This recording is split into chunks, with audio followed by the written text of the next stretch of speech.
Vinod, this is Dave. Dave, this is Hi, Vinod. Devendran here. Um, Yeah, hi. Dave is Okay. consultant and Hi. strategist from Make It Matter Consulting, and he's basically a branding specialist. So, welcome, I Dave. wouldn't say I'm Today, a you're going to branding be specialist. I'm giving some very probably a nice corporate feedback. strategist more than anything else, but yeah. Yeah, a creative corporate strategies. Branding, yeah. Yeah, Looking at a very different yeah. take on corporates at the moment. Yeah. Vinod, on the other hand, he's a graphic designer, photographer. He's a lecturer. He's also a upcoming professor, and he's actually Hey, go ahead, he's also a professori. Yeah, publisher. professori. He published this Ain't book gonna happen. recently called Fami Reza, The Right. Anatomy of a Graphic Designer. So Yeah. Vinod is also an activist, and he stands for what's true. Yeah, he's a Che Guevara fan, revolution. So Yeah. I think it's that, right? so Not that.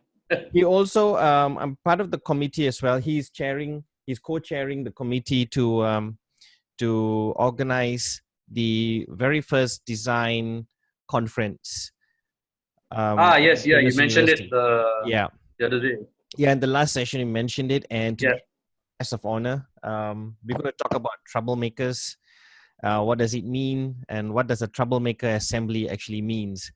So it's maybe a recurring session talking about troublemakers because we want to put on the publicity out there, but also it'd be interesting to see what the industry thinks of what troublemakers, the context of being a troublemaker is really all about. And Yeah. No, I like the idea. nice. Yeah, it sounds Okay. pretty good. It sounds really good. Resonates with the whole design Yeah. disruption type of Just philosophy. hoping Natasha to join us. In the meantime, um, we could get started first. Natasha will definitely join in. I'm not sure. She probably maybe a little bit delayed or something, but I think she's coming soon. She just messaged Ken. She said she calls me Mike for some reason. I call her Alex. So I'm telling Alex she could. Yeah, she's asking me to give her 10 minutes. So I'm just like, okay, yeah, fine. So she'll join us in 10 minutes. So let's get Yep. going, guys. So anyway, So am I the only one with the? Am I the only one with an underwear? I'm wearing my underwear to work right now. that's a bit Yeah. TMI, isn't it? Well, Yeah. we're all wearing underwear. We might be wearing something over it, but you know. Just don't stand up, dude. Just don't stand up. Yeah, that's right. No, just don't I'll get give into a you certain a free moment. show. Okay. So Right. all right. So Vinod. Yeah. So how's tell us about troublemakers and tell us what you're doing and share with us, and then Dave can chip in, and we can all chip in Yep. this way. So yeah, Sure. our main topic of Sure. today, being a troublemaker at this time of COVID-19. I'm not sure. Honestly, I'm not sure how long the quarantine is going to take place. You know, I don't know how long. I don't know how many months. How long? Probably in excess of 2 Just weeks, hope. lah. Just Because just hope it dies down, and Yeah, we could I have think these. yeah. Yeah. it'll No, I probably agree be in with excess of 2 weeks. yeah. What Vinod says, yes. I think that's the one thing we know for certain. It's definitely going to be longer than more than 2 weeks. Probably, yeah. Yeah. Yeah, I mean, it's the because new. I mean, I would love it if it was the new normal in the sense where I love this working from home thing, man. Yeah. Yeah. Anything that stops me from having to drive on the road, right? I mean, I'm all for it. Yeah, I know that from But experience. that said, it would be better. I mean, I think it's given us an opportunity to test out uh, the ability to work from home utilizing whatever technology that we have. Of course, the technologies are crashing here and there because of the numbers of people using it. But still, it gives us an opportunity to test it out, really put it to test. I mean, people have been talking about flexible working conditions and all this, and some people have been practicing for really long periods of time. now, I mean, the general public gets to try it out as well. So I think if it is a success, to some degree, yeah, depends on the definition of success as well. It would be interesting to see how now, after this, institutions and organizations or corporations adopt this now possibility in their day-to-day routine. Because, I mean, from the perspective of our institution alone, I think some of the modules after their test run during this particular period may have the opportunity to actually go online. I mean, I know you have done some much work online, Charles. So, given that, I think that you have shown that it is possible to some degree. It may be possible that some of our modules or subject matters or courses, actually some aspects of it can actually go online, and therefore reduce the burden on the facilities, but also the burden of commuting from one place to another, which is an interesting phenomenon in itself. So I hope that there will be some positives from it, apart from the many negatives. People dying and all that, which is a sorry state of things,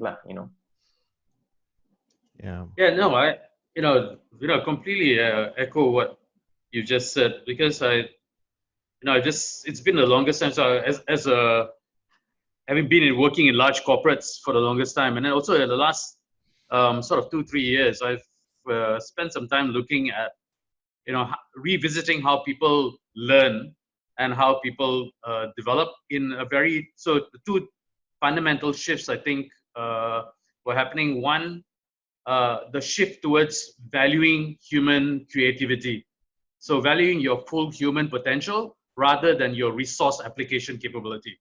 The last 150 years of management theory has been around that. It's all about resource allocation, and everybody was, basically you were trying to put a worker together. That's what school and university was about. And pretty much every learning environment was about making a worker more efficient, right?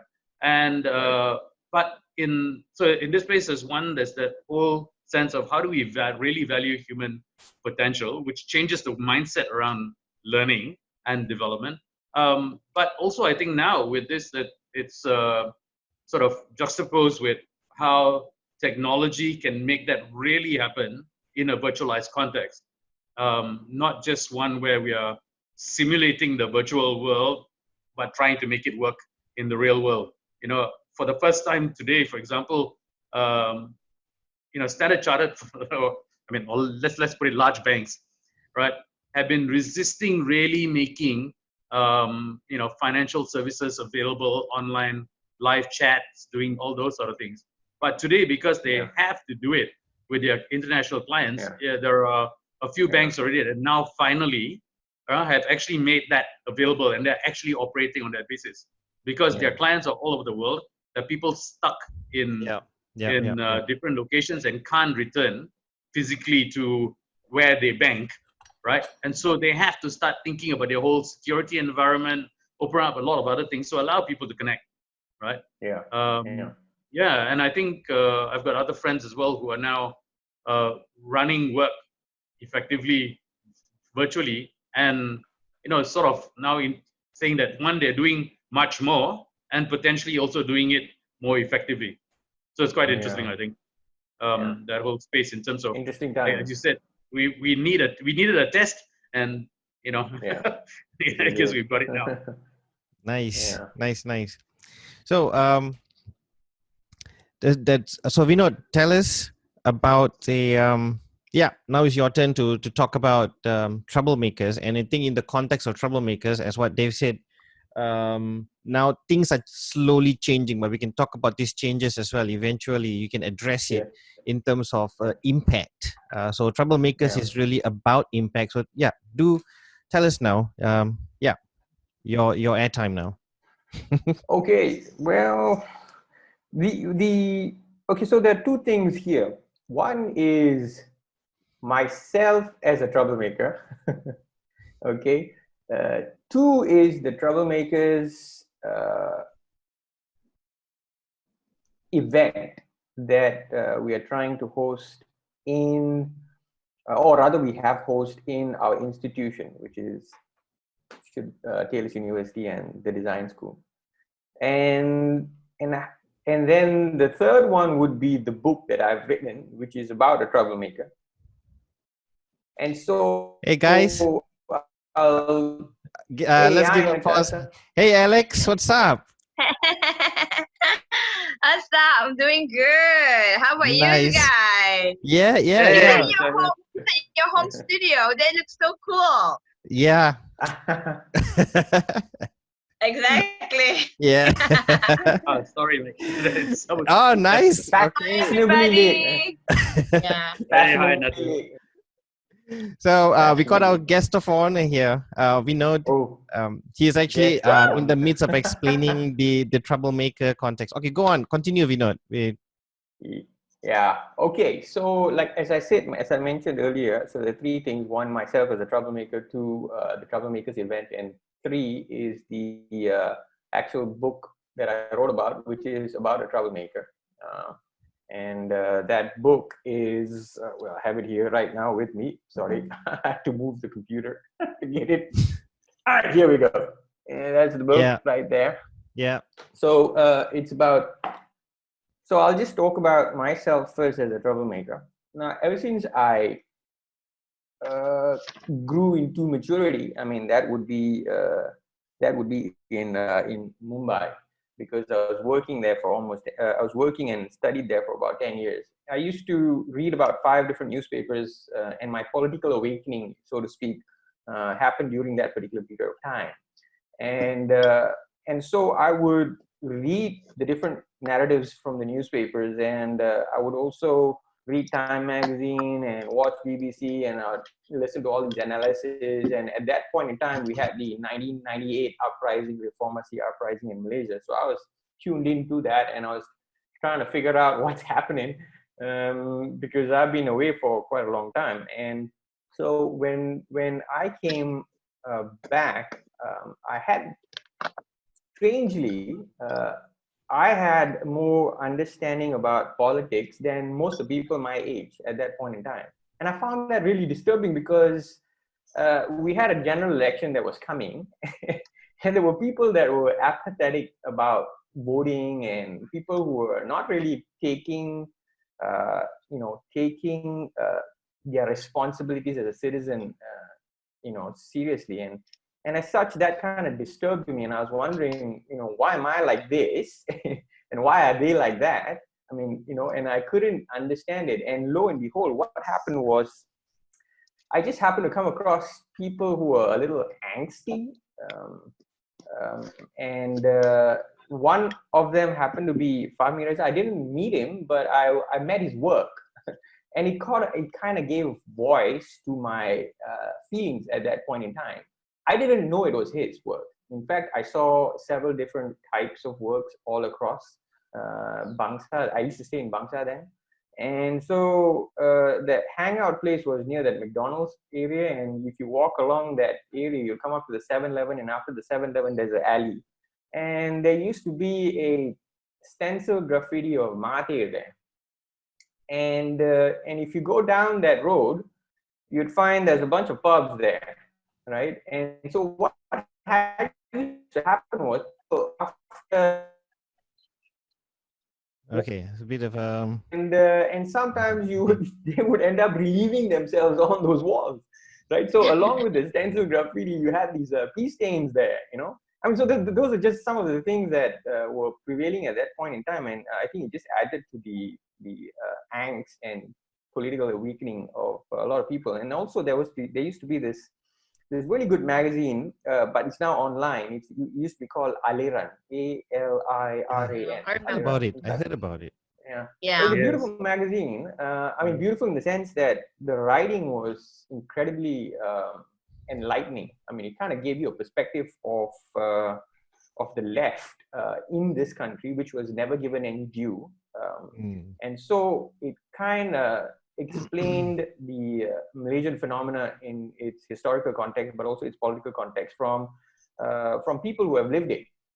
And so you had these incredible people who are probably, some of them are probably gone, dead, and they had written some really good articles. And I just happened to stumble on that magazine in I believe it was Amcorp Mall.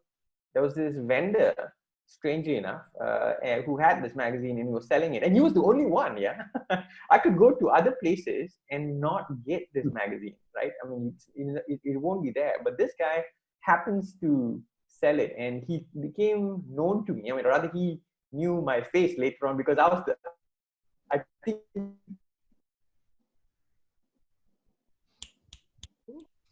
Sorry, lost Vinod a Yeah, little bit. yeah, a little. I think his video is a bit We lag, but lost. Yeah. Sorry, is it lagging? a little bit. Yeah, it was, yeah. No, we lost you a Okay, little bit just now after that. Yeah, Yeah, when you were continue. talking about the okay. vendor in Amcorp Mall. Okay, let me should we hang on now? What can I Yeah. do? I could move to another room. That's okay, Why don't you? Because it's not going to be the only session that you're going to join us. So why don't you go straight Okay, into the Troublemakers Assembly and what does it represent at the sure. moment? Yeah. Okay, so the Troublemakers Assembly, its first iteration, or rather, its first launch happened last year, and it was called the Troublemakers Manifesto. There were essentially four individuals. The first individual tasked to conduct this was Dr. Yip Jinchi, and she got me on board along with Sherry and Associate Professor Sherry Blankenship and Vikram. Vikram, who will, yeah. So I mean, there were four of us essentially. 1, 2, 3, 4. Yeah, correct. Four of us essentially, and we were given the task to conduct a colloquium. So a colloquium is a smaller version of a conference. And we were, now the thing about me, when you put me in a room, right? So I tend to sometimes drive the discussion because I can't keep my mouth shut, right? So what happened was, I mean, being who I am, I kind of like suggested that we don't hold a traditional, very colloquium kind of thing. And eventually, I think it wouldn't have been possible if everyone there wasn't at around the same bandwidth. So we started suggesting names, and eventually I started, suggesting names that were slightly troublesome, you could say. I can't remember who came up with the word, but I know it was not me. But someone came up with the word troublemaker. I think it was Sherry. Yeah, correct. It was Sherry, Associate Professor Sherry. That because we were heading in that direction, right? We were coming up with names that were troubling. So eventually she mooted, I think, troublemakers. And so we said, and I came up with the name Manifesto because one of the reasons we came up with the name Manifesto. So Manifesto is an extension of, today, it's an extension of the word brand troublemaker, let's say, right? So now this year we have assembly. So we have Troublemakers Assembly, right? So that way is because we wanted to feature people who are not being. Okay. Kind of Yeah. lagging I think a we're gonna little have to bit. do something about this.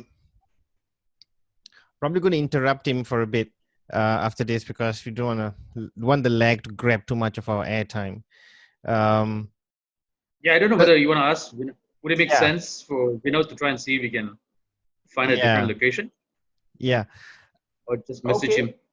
Yeah, it's okay. Just now you also it was there was a bit of a latency on your side as well, but Okay. no problem. We understand that the Troublemaker Assembly is coming, and one question that you can maybe share with us is creative strategies. Your strategy and the impact, your impending impact of the Troublemaker, basically maybe as a representation of that impact during this time of crisis. Like how's that going to be? Just what if this crisis, Well, COVID-19 crisis, extends to that? So how will the Troublemaker be seen in light of that crisis, or will they be seen as a group of troublemakers come problem solvers or how do you expect people to be able to see this group? So the underlying motivation for having troublemakers is simply to create more trouble. That's the end game, right? We want to create as many troublemakers as we can. So are we stuck? Yeah, I think this is a Yeah. bit of a. And This is a bit Yeah, I of- think I don't know. all the I don't know. meaty part. To different nation. okay, Yeah. Vinod is frozen No, over there. yeah. I mean, meanwhile, we can have a chat about this Yeah, while go ahead. Yeah, Vinod Go ahead. tries to find. yeah, go Yeah. on, Dave. Yeah, no. I mean, I think it is. Just drawing a little bit on what Vinod was saying. I think in terms of his own personal thing, I think this sense of having some sort of awakening, I think is really, really important in trying to figure out whether you can put context to this, because it's not just about just doing things. I mean, if you really want a shift, right? There are lots of things to be done now, and I think there are many people doing some fantastic work now to try and bring people together, to create new music, find different ways of interacting, just like what we are doing now, right? But if you're sort of looking at, I think fundamentally, like, this whole situation has probably now brought what looks like a quantum shift, right? It's like a step change, not just in technology, because a lot of it has been technology-led social change. But this is interesting because I think it's going to be, it's really about now, how do we behave as human beings first, and then apply technology to make that come alive, so to speak, right? Because I think it's a very different juxtaposition. Natasha, I'd like to hear your views in terms of what you might think about this. Yeah. Yeah. Okay. So I agree with what you highlighted just now, and I like the fact that you mentioned about behavior first than anything else, because I think Bill Gates, and there was this other expert, he's somebody name or something brilliant. He said that through their TED talks. One thing about this pandemic, I mean, back then, I think Bill Gates prophesied it in 2016. He said that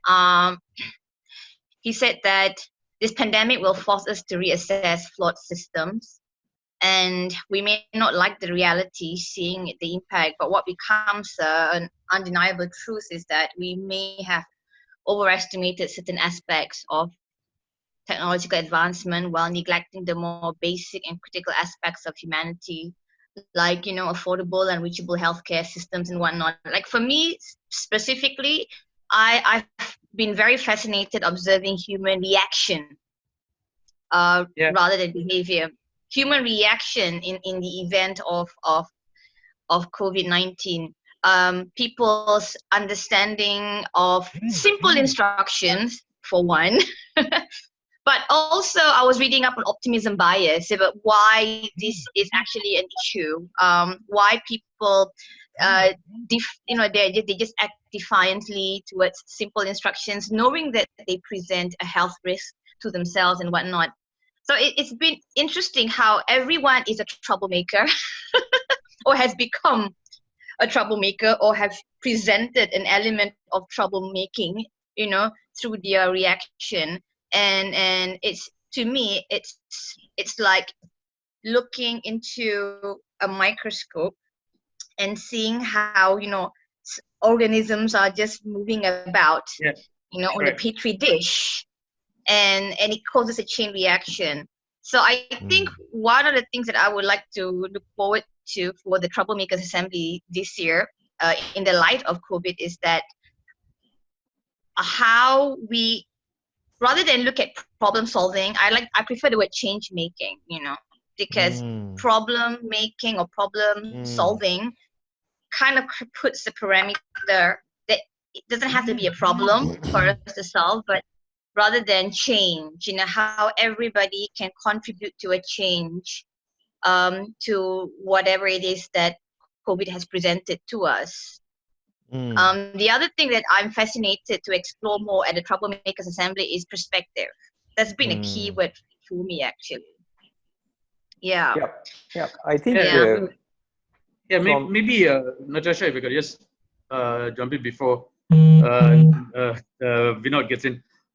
No, I think this thing that you say about perspective. I think that's really really important, and maybe from my perspective, one thing I think is having a sense of what everyone's worldview is really critical, because a lot of us talk about things and start arguing or reacting, mainly because we're Yeah. dealing with the symptoms of a worldview, and we're not trying to understand, each different people's worldview, and therefore being able to sort of make the necessary change. Because if you start from one base, you're only ever going to conclude from that foundation, right? You need to almost go back to a base and start saying, can I expand the foundation so that I can reach a different conclusion? The America's Cup race, I think there's a lot of Harvard business case studies on this, but the New Zealand team that won it eventually, I think, made very fundamental changes in the way that people thought about the America's Cup, and the way that you raced the boats, and the way that you eventually designed the boats. And they found a new optimization peak, so to speak, right? From changing a mindset completely, right? But that was really understanding the worldview, coming back to going inside, right? Now, I mean, I think that's the key hashtag, not just looking outside and reacting against the symptoms, but actually now we've all got reflective time. And I think it's a question, how do we use that reflective time to shape and broaden our worldview? Yeah, and just to add a little bit to that, sorry, is that go I ahead. think the other thing when we talk about troublemakers, there's also that element of leadership. I mean, for me, because that's my area of research, because I was just observing, I was analyzing South Korean foreign ministers' interviews last night, and seeing the way she articulates information.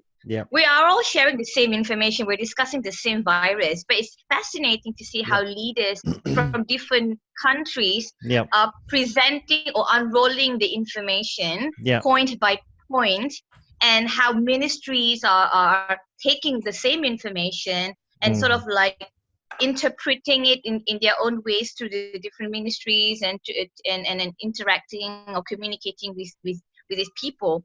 And it was so succinct the way she was explaining, step by step, how South Korea managed to sort of like contain the situation. And here we are looking at what they're doing, their strategic planning against the strategic planning of other more powerful nations such as the US and Malaysia, for example. But it's interesting that when we talk about troublemakers, I think leadership is also another component that we could also highlight for this year's assembly. Yeah, I think, hey, Charles, can we put this as a topic for another Friday night project? Yeah, video? definitely. Definitely. Because I would love to get into that, because it's really something I've been struggling with. Over to you. Yeah. Right. Go on, Vinod. Yeah. No, I mean, like, I think I picked up a couple of things there. Perspective, reflection, and leadership. With the three key terms that I think is, in a way, a consideration that we took into when we did the first Troublemakers Colloquium. Of course, this time what we are doing is we are creating a conference, but not like the usual conference that you would associate with academics, like going up there on and talking about their research and stuff like that. It's more, I mean, we're trying to take it towards a more a tech talk kind of feel, but a little bit more engaging, hopefully, and trying to get speakers who can engage is difficult because we have to prep them, and not only just prepping them, we have to convince them, right, that a lot of them, the people that we approach, sometimes they're questioning why me, because Yeah. they're not so known, right? And they're not. It's not Not a Alex. usual thing that people in Malaysia at least go about doing, right? I mean, they don't come on shows or podcasts like this. I mean, not that I know of that many, but So, anyways, so one of the things underpinning the uh, the choices that we make here is definitely perspectives, because the people that we select they're either very known or they're completely unknown, and we're trying to give voice to their perspectives, right? I mean, the way they look at the world and the way they what it is they're doing that's causing change, instead of for lack of, I mean, not lack of a better term, but rather instead of saying troublemaking, change, the result of troublemakers is change making, right? And so Yeah. so that was one of the things that we considered when we tried to choose people. The other thing is that we didn't want to just center everything on design related people. We wanted people on the periphery of design. We wanted people that are outside of design. We even reached out to writers, right, who are creative in their own ways, but they have unique thinking. But of course, we didn't get much of a response from the individual. I don't want to mention the person's name here, but so we were trying to reach out to some of them, and so I mean, we're still recruiting. One person who is confirmed, not one actually. There are 6 people who have already confirmed. Actually, no, there are 7 people who have already confirmed. But one of them is obviously the person who I wrote about, which is Fatmi Reza. And his stipulation was interesting. I mean, like rather his ascent, yeah, that's the book. His he when he replied, he said that, if there, I will only agree to coming to talk or share my perspective or whatever if there are women on the stage, right? Women are invited, and as long as there are no politician on the stage, which I found really cool, because I mean, of course, his partner is a real woman's lib and feminist herself, and a troublemaker herself, which we had her in the colloquium last year. And so, I mean, so we automatically replied and said, yeah, I mean, we don't have any politicians. And even although we did have in the previous colloquium, we did have a politician come up, Fahmi Fadzil. But the reason for calling him was because he was a troublemaker before he became a politician. Yeah. So, I mean, in fact, we have a lot of NGO people who are now in politics, right? Because of the lack of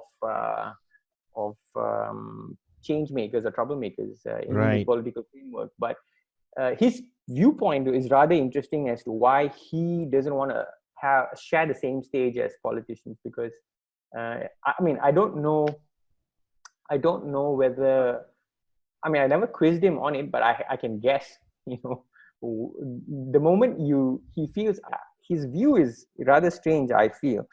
But if I can hazard a guess, I think that the moment you become a politician in his eyes, you are no longer your viewpoint is skewed to a very narrow objective, which is to win your audience over and not really necessarily share the truth, right? It could be a narrow way of viewing things. So anyways, coming to the other reflection, and reflection was something that is, I think, in COVID-19, a lot of people are reflecting, right? You got quiet time to yourself, right? Yeah. And Yeah. people are working from home. In some cases, the working from home is not really panned out, so they have this a lot of time on their hands. And then there are cases where we have people who are actually working from home. They do, but then it's not much different from what they were doing previously, like, because they already had some amount of flexible time, and so so you're already tuned to working that way. In my case, I mean, I love it, as I said earlier. Yeah.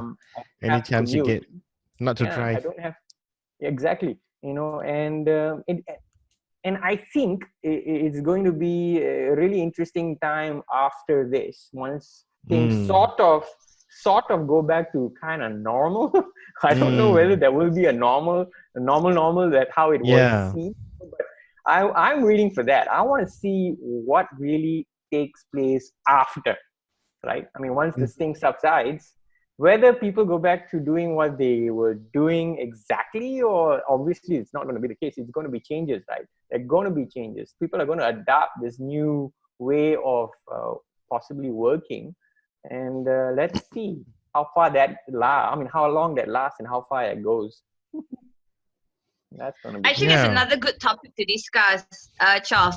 What is going to be the next normal? Yeah, what is the next normal? How do you define that? And the new normal. This is very interesting. I've picking up some very interesting points from everyone actually. So far, guess what? Zoom just sent a message just now. They said even if you're running out of time, they remove the 40-minute time limit for some reason. Kind of like on my screen. So it's pretty cool, right? So we can just make full use of that today. May not have that gift again. So picked up some very interesting words here. One is the awakening, and then the other words like reassessment, problem solving versus change making. Then you have the sense of perspective, which very well described and explained by Vinod just now. And there's also the symptoms of a worldview. That's also really profound. And yes, Vinod is screen sharing. Nice. Okay. It's pretty cool. I was just testing this out. Sorry. Yeah, that'll be quite a nice stage idea during our chat.